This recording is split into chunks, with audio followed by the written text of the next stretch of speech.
മതതിമിരം ബാധിച്ചവർ പള്ളിമുറ്റത്ത്, എന്നിട്ടും പ്രതിഷേധിക്കാൻ മടിക്കുന്ന കേരളത്തോട്.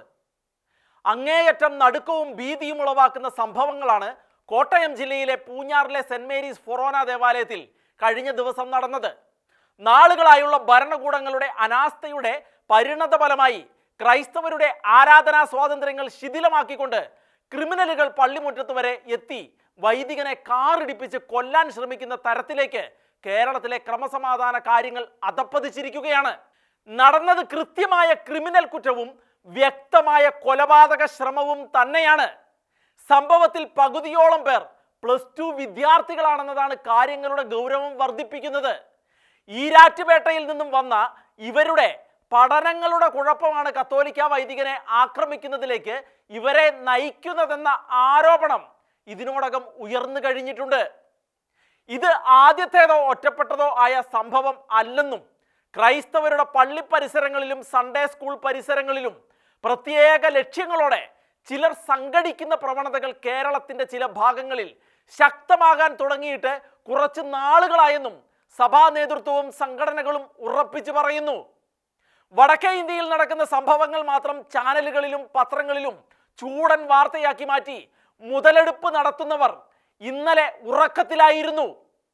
ആക്രമണത്തിനിരയായ ക്രൈസ്തവ പുരോഹിതന്റെ സ്ഥാനത്ത് വേറൊരു സമുദായത്തിലെ മതനേതാവായിരുന്നെങ്കിൽ എല്ലാ ചാനലുകളിലെയും ബ്രേക്കിംഗ് ന്യൂസും അന്തിചർച്ചയും അത് മാത്രമാകുമായിരുന്നു. സകലമാന നേതാക്കന്മാരും നിലവിളിയും മുറവിളിയുമായി രംഗത്ത് വരുമായിരുന്നു.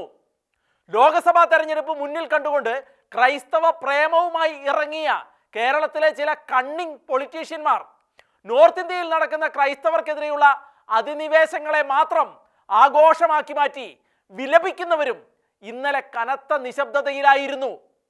കേരളത്തിൽ ക്രൈസ്തവ സ്നേഹം നടിക്കുന്നവർക്ക് യഥാർത്ഥത്തിൽ ഒരു സ്നേഹവും ക്രൈസ്തവരോട് ഇല്ല എന്നതിൻ്റെ വീണ്ടും വീണ്ടും അരക്കിട്ട് ഉറപ്പിക്കുകയാണ് അങ്ങേയറ്റം അപലപനീയമായ സംഭവത്തിലെ അവരുടെ പ്രതികരണങ്ങൾ.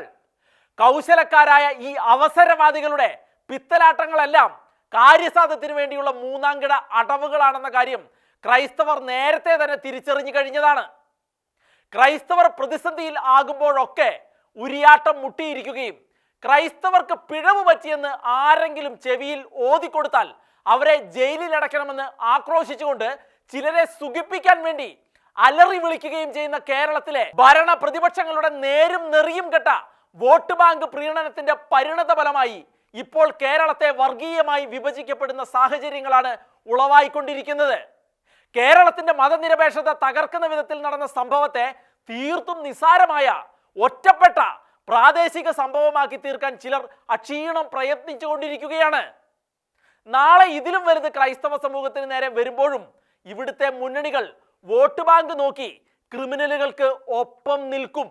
അതുകൊണ്ട് ക്രൈസ്തവ സമൂഹം ഒറ്റക്കെട്ടായി നിന്ന് ധൈര്യപൂർവം ഈ ഭീകരതയെ നേരിട്ടേ മതിയാകൂ.